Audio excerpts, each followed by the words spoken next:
Halo, selamat pagi. Kita bersukacita senantiasa di dalam Tuhan. Tanpa terasa, ini sudah hari ke-17 dari bulan Juli, Bapak Ibu Saudara. Jadi rasanya perjalanan waktu itu sedemikian cepat. Baik, pada saat ini saya akan menyampaikan firman dengan judul Bersukacitakah Anda? Nah, Bapak Ibu Saudara, seringkali tanpa sadar sekalipun firman berkata demikian ya, bahwa kita harus bersukacita, tapi tanpa sadar seringkali kita terjebak atau terseret dalam situasi-situasi yang pada akhirnya kita secara tidak sadar menghadapi ketidaksukacitaan atau berdukacita atau sesuatu yang hati kita itu planar, biasa-biasa saja, bahkan kita merasakan kehambaran, gitu ya. Mungkin karena persoalan ya, ekonomi, keluarga, dan banyak lagi persoalan pekerjaan. Itu ketika kita tidak waspada, tahu-tahu kita berada dalam satu situasi di mana kita kehilangan sukacita. Nah, tetapi kita sudah diajar di dalam Tuhan, ya, bahwa sukacita itu mesti ada di dalam hidup kita. Jadi seringkali saya sendiri ketika merasa kondisinya tidak sukacita, ya saya tengking, saya katakan kau harus bersukacita. Saya harus menikmati sukacita. Saya diciptakan untuk sukacita di dalam Tuhan. Bahkan dalam kondisi yang tidak ada apa-apa, fine-fine saja pun, seringkali kita merasa hambar. Ya. Bagaimana firman Tuhan mengatakan? Yang pertama, kenapa alasan kita bersukacita adalah sukacita itu kunci kita sehat. Jadi di tampilan YouTube akhir-akhir ini, itu dari Sinau Urip gitu ya, ada seorang lulusan psikologi UGM Angkatan 83, ternyata dia mengalami depresi berat. Sehingga dia memutuskan jalan kaki tidak berkesudahan. Nah, dia tahu bahwa dia dalam kondisi depresi, dia dalam kondisi memiliki beban yang berat. Dan secara teori orangnya itu kebetulan pintar sekali, angkatan 83, tapi dia tidak bisa keluar dari persoalan itu. Itu kan suatu yang lucu, dia menguasai teorinya, menguasai ilmunya, tapi ternyata dia terjebak pada masalah yang sekeilmuan dengan dia. Akibatnya dia mengalami depresi. Barangkali satu keputusan saja yang membuat dia keluar dari persoalan itu. Nah, firman Tuhan mengatakan, hati yang gembira itu membuat muka berseri-seri, tetapi kepedihan hati mematahkan semangat. Seringkali sukacita itu memang harus kita ambil keputusan. Karena kita berduka cita, kita dalam kondisi tidak sukacita, itu merupakan pintu untuk kita mengalami berbagai hal yang jauh lebih parah.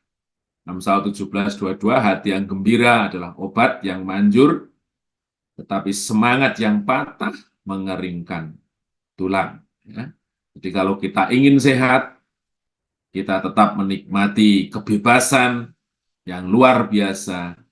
Firman Tuhan ini mengajarkan kita harus bersukacita. Yang kedua, sukacita adalah ciri kita sebagai warga kerajaan Allah. Ciri kita sebagai orang percaya, ciri kita sebagai orang Kristen adalah sukacita.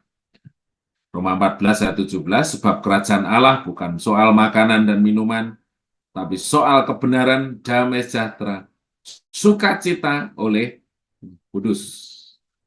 Jadi bukti adanya Roh Kudus, Roh Tuhan yang di dalam hidup kita, ekspresinya adalah kita bersukacita.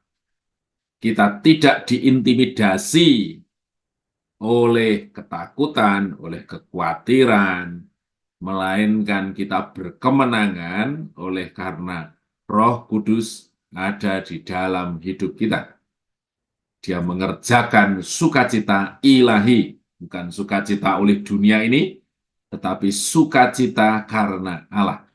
Jadi saudaraku, sebagai ciri kita orang pengikut Kristus adalah bersukacita.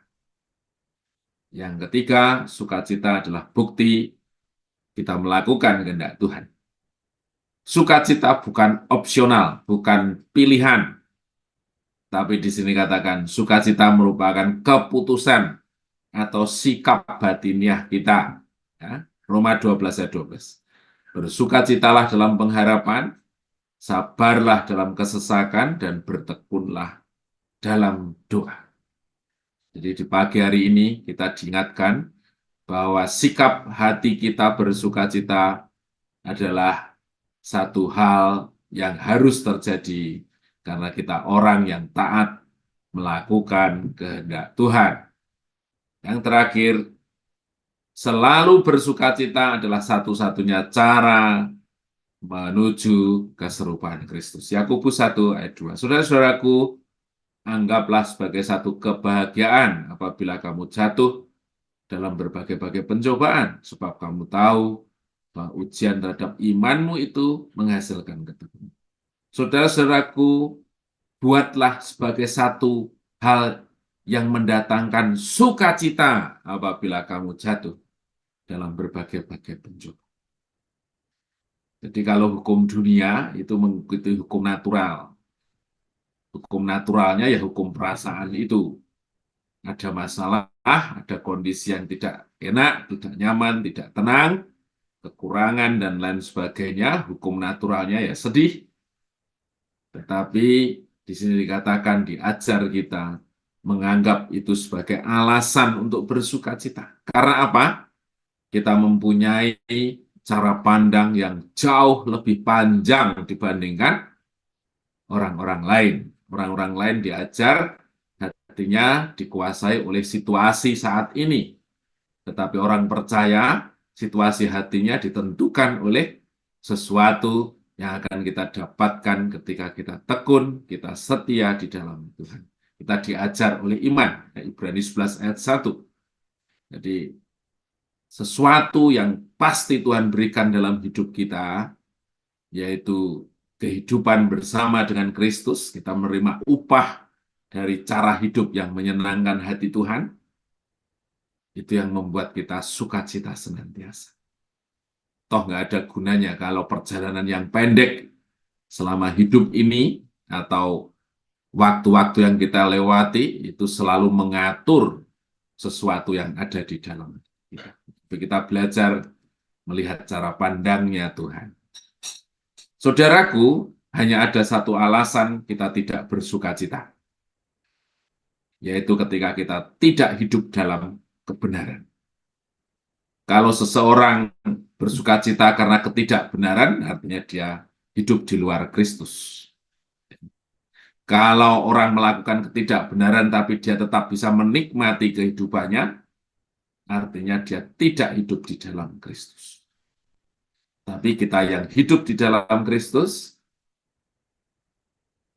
melakukan apapun dalam kondisi apapun, asal itu kita di dalam Tuhan, selalu ada alasan untuk bersukacita. Satu-satunya alasan tidak bersukacita ketika kita hidup dalam ketidakbenaran. Terpujilah nama Tuhan. Firman ini berharap mendatangkan satu semangat yang baru untuk kita menjalani hidup terus di dalam Tuhan. Dan di Timotius katakan, peliharalah harta yang indah. Kita sedang memelihara harta yang indah, yaitu sukacita, damai sejahtera di dalam kebenaran. Terpujilah nama Tuhan, mari kita berdoa.